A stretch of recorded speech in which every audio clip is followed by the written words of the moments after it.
नमः शिवाय। हर हर महादेव। जय शंकर की।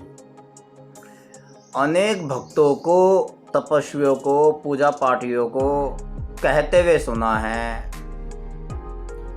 कि हमें भगवान के दर्शन हो गए हैं। अब यहाँ सवाल उठता है कि भगवान के दर्शन होने का तात्पर्य क्या है। ये कि जो हम मूर्ति देख रहे हैं भगवान की, तस्वीरें देखते हैं, मूर्ति पूजा करते हैं, इनका दर्शन करना, इनका तो रोज दर्शन कर रहे हैं। लेकिन वेद शास्त्रों में जो भगवान के गुणों का बखान किया गया है, उनका यथार्थ ज्ञान, उसके रंग रूप का सत्य ज्ञान, उसको तत्व से जान लेना। इस तरह हमारे 5 भौतिक तत्व है, तो एक तत्व वो भी है परमात्म तत्व। उस परमात्म तत्व को यथार्थ रूप से, सत्य रूप से जान लेना ईश्वर का दर्शन है, परमात्मा का दर्शन है। यानी कि हमें परमात्मा के दर्शन हो गए हैं, उनका यथार्थ विश्वास के साथ आंखों से देख लेना कि ये कैसे हैं। तब पता चलेगा जो शास्त्रों में बातें लिखी हुई हैं उनमें कितनी सच्चाई है और कितना मिथ्या आचरण है, सच है या नहीं है। उसका प्रमाणित हो जाना ही ईश्वर का दर्शन है। अब सवाल उठता है कि जब ईश्वर है तो उसकी कोई सत्ता भी होगी। ईश्वर है तो कहाँ रहता होगा। अब बात आती है, हमने सुना है, सुनते आ रहे हैं शुरू से ही कि ईश्वर ऊपर बैठा है। ऊपर बैठा क्या कर रहा है? कुछ तो कर रहा होगा,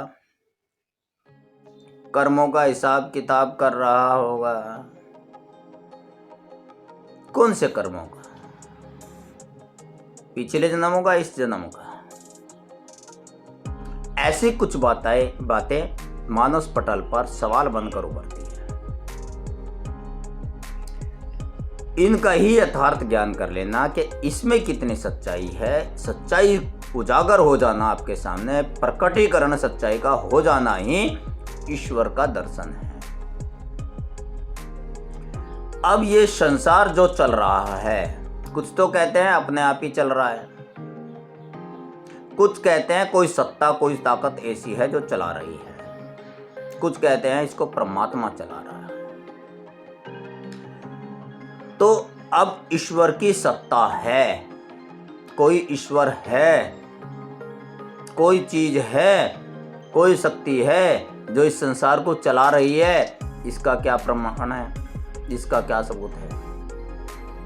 प्रामाणिकता की दृष्टि पे जल्दी समझ में आता है ना। टीवी है, हम देख रहे हैं, प्रसारण वहां हो रहा है, विश्वास है, दिख रहा है, प्रत्यक्ष है, प्रमाणित है। तो जो शास्त्र की बातें करते हैं, जो पुराणों की बात करते हैं कथावाचक लोग, मेरा निवेदन है कि उन्हीं बातों को कहे जिनको वो प्रमाणित कर सकते हैं। जैसे एक उदाहरण आता है, गंगा पुत्र भीष्म। गंगा जो नदी है, गंगा माता जो है, उसका इंसानी पुत्र भीष्म।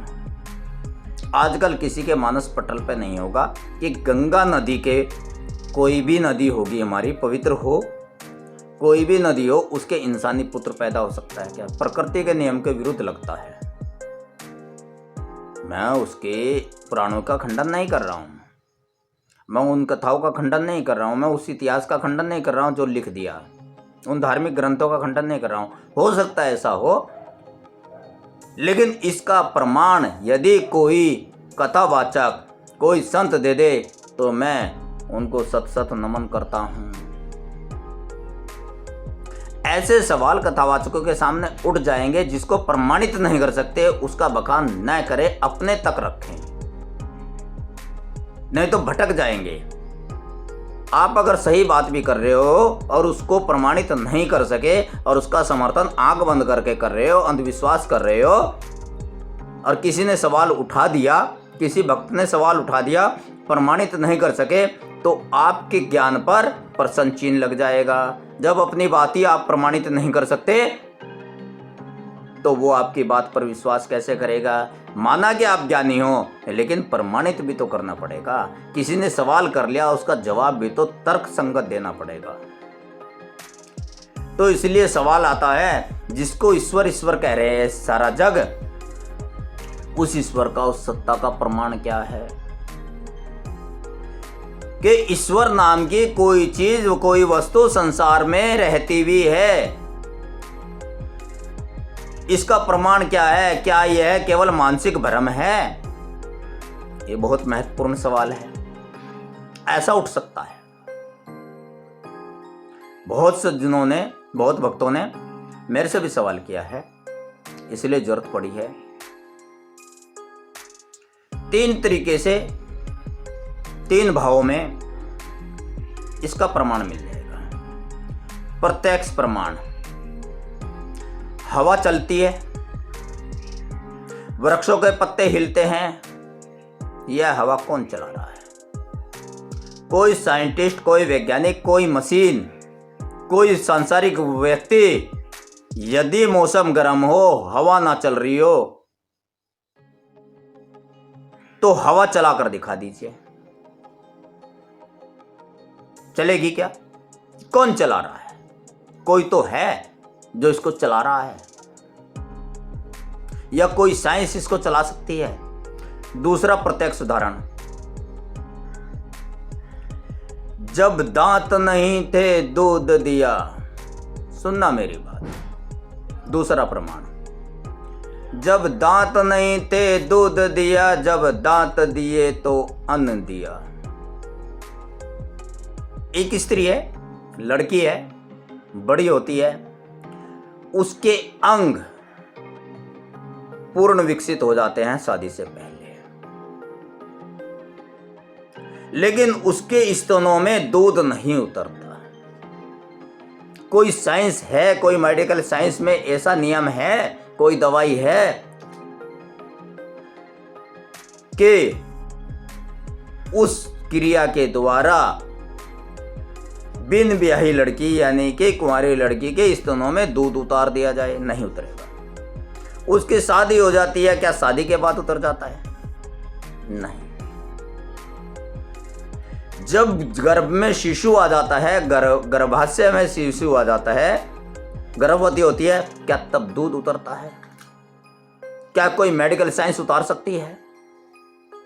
नहीं ना। लेकिन जैसे ही बालक जन्म लेता है, जन्म लेते ही तुरंत उसके स्तनों में दूध आ जाता है। क्यों आता है? क्योंकि जिसने जन्म दिया उसने भोजन का इंतजाम उसके साथ साथ कर दिया। ये किसने दूध उतारा? शरीर तो परिपक्व, शरीर के सभी अंग जुके तो विकसित थे, दूध उसके शरीर में था, मां के यानी कि उस स्त्री के। जब कुंवारी थी तब भी स्तन में दूध नहीं आया, जब शादी हो गई तब भी नहीं, जब गर्भवती हुई तब भी नहीं, लेकिन जैसे ही बालक ने जन्म लिया और उसकी दूधियों में दूध आ गया। क्यों? जब दांत नहीं थे दूध दिया। बचपन में जन्म लेते ही बालक के दांत नहीं होते, कभी वो स्तन को काट ना दे, मां के स्तनों को घायल ना कर दे, तो दांत नहीं दिए लेकिन दूध दिया, स्तनों में दूध उतार दिया। क्या कोई मेडिकल साइंस कर सकती है? जब सब कुछ पहले से विद्यमान था तो दूध पहले क्यों नहीं आया? बालक के जन्म लेते ही क्यों आया? तो कोई तो सत्ता है जो ये सब कर रही है, ये सब व्यवस्था कर रही है, ये सब व्यवस्था कर रखी है। मौसम का रुख बदल कर दिखा दीजिए, गर्मी में सर्दी ला कर दिखा दीजिए, कुछ भी ऐसे ही लगा लेते हैं, वातावरण कर लेते हैं, लेकिन मौसम तो गर्मी का है। बाहर जाओगे गर्म हवा के थपेड़े लगेंगे। मौसम अपने समय पर आती है, ऋतुएं अपने समय पर आती हैं, ऋतु बदल दीजिए। आम जिस मौसम में आता है उस मौसम की बजाय दूसरे मौसम में लाकर दिखा दीजिए। हम जो खाना खाते हैं, भोजन करते हैं, हमारा रक्त उसमें विद्यमान है, लेकिन बिना खाए कोई भी मेडिकल साइंस उसमें रक्त उत्पन्न करके दिखा दीजिए। तो कोई तो व्यवस्था है, कोई तो सत्ता है, कोई तो शक्ति है जो ये सब व्यवस्था कर रही है। जिसने ये व्यवस्था की है, तो यह प्रत्यक्ष प्रमाण है कि कोई सत्ता है जो ये सब व्यवस्था कर रही है, जो इस संसार को चला रही है।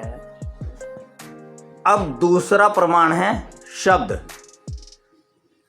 शास्त्र कहते हैं शब्द ही ब्रह्म हैं। जो हमारे शब्द हैं वही ब्रह्म हैं। जिस तरह से शब्द रूप ईश्वर का कहा गया है ओमकार, ओम, यह भी ईश्वर का रूप कहा गया है शास्त्रों में। शब्द प्रमाण उन्हीं के लिए आवश्यक है जो किसी वस्तु, व्यक्ति विशेष अथवा ग्रंथों को प्रमाण मान श्रद्धा से उसके प्रत्येक शब्द को विश्वास करते हैं, उसके प्रत्येक शब्द पर विश्वास करते हैं, ग्रंथों को मानते हैं, उस पर विश्वास करके चलते हैं, साधु संतों की बात पर विश्वास करके चलते हैं, बात जो शब्द हैं उन पर विश्वास करके चलते हैं।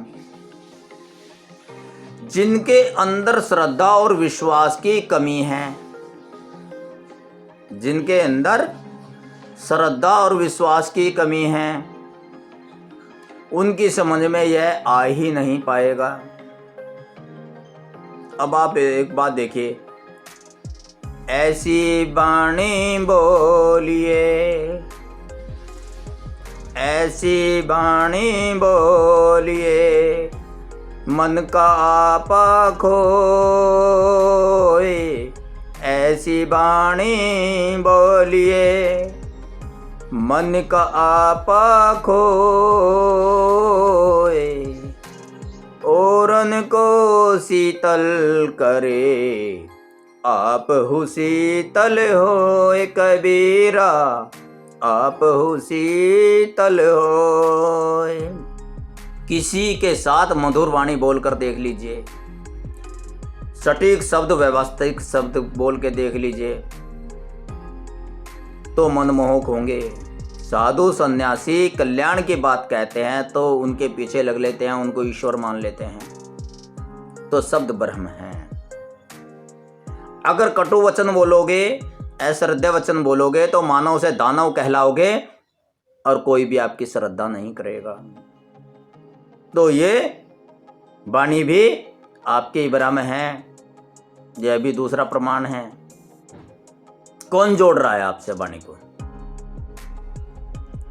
हवा के माध्यम से हम सुनते हैं, तरंग उत्पन्न होती है। अगर हवा ना हो, ऑक्सीजन ना हो, तो होठ फरकते दिखाई देंगे, सुनाई देगी। तो हमारी ध्वनि का संचार कौन कर रही है? शब्दों का संचार कौन कर रही है? वायु।